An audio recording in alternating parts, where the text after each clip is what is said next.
Hello everybody, this is Gareth Cahoon Speaks back here with another video. I'd like you to hit the subscribe bar, give me a thumbs up if you like the content, or hit the notification bell to be notified when I post my next video. Or else you can look me up on my website, which is www.garethcahoon.co.uk. Or if you would like to support the ministry, you can do so through PayPal, garethcahoon3@gmail.com. This one's about an Egyptian Christian YouTuber sentenced to 5 years hard labour for speaking about his faith.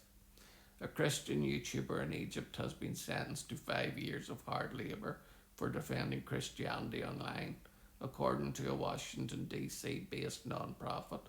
Augustinius Samaan will have to complete 5 years of hard labour after being convicted of contempt of religion and misuse of social media for content defending Christianity, the Foundation for Defence of Democracies, FDA reports. Salman has a YouTube channel with 100,000 subscribers and focuses on responding to the anti-Christian content that is being widely circulated in Egypt.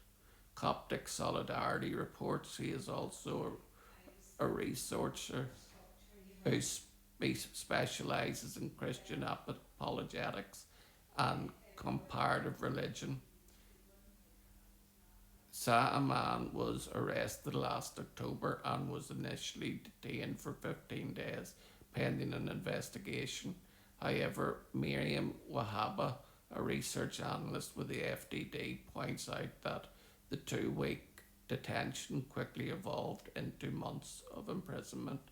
By keeping individuals detained and isolated for extended periods, Egypt's legal system effectively pushes detainees long before a case ever reaches trial.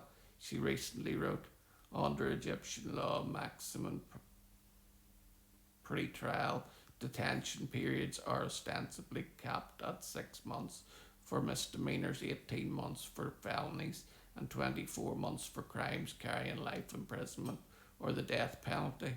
In practice, however, this framework is routinely manipulated to make it nearly impossible for detainees to secure a trial or release, Wahaba explained. The FDD analyst says prosecutors routinely renew 2 week detention sentences for up to 5 months under the pretext of ongoing investigations. Notably, Egyptian American Mustafa Qasim was held in pre-trial detention for 5 years under this system before dying in custody in 2020. Saeed Mustafa, an Egyptian Muslim who converted to Christianity, was arrested weeks before Salman and remains in custody for charges including joining a terrorist organisation and contempt of Islam. Additionally, Salman was sentenced without a fair trial. To date, the defence had not been granted access to the case file, nor has it been afforded a genuine opportunity to exercise the right of defence or to represent the defendant before the court. These circumstances raise serious concerns regarding fair trial guarantees and the fundamental right to defence as enshrined in the Egyptian constitution and the domestic law. Coptic Solidarity noted in the press release, although the Egyptian constitution guarantees freedom of expression and belief, Coptic Solidarity explains that the provision only applied to Muslims. The Salman case underscores how these laws function less as safeguards for religious harmony, as intended by Cairo, and more as instruments of coercion. The application reinforces the vulnerability of Christians within Egypt's legal system, signaling the minority religious expression remains conditional and punishable, explained Wahaba.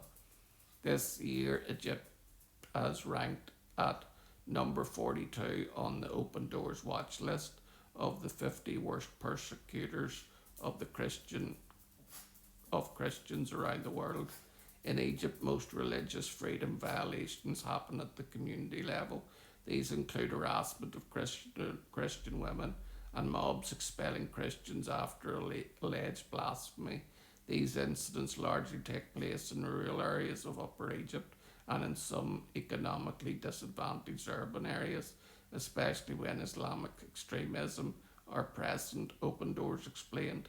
Believers who convert from Islam face the most persecution, but despite harassment, discrimination, and even death, Christians in that part of the world remain resilient.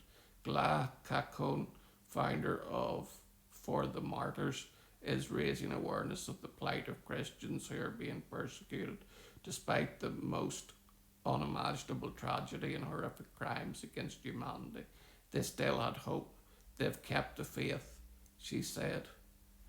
That's all we can do is keep the faith. Egypt is bad for that, but in the country I'm living in now, the UK, Keir Starmer is looking to ban Facebook, and he'll probably set his sights on YouTube next. But I will keep the faith. I will fight the good fight. I will pray through the day and pray my way through the night. Shalom, Maranatha, and Hallelujah.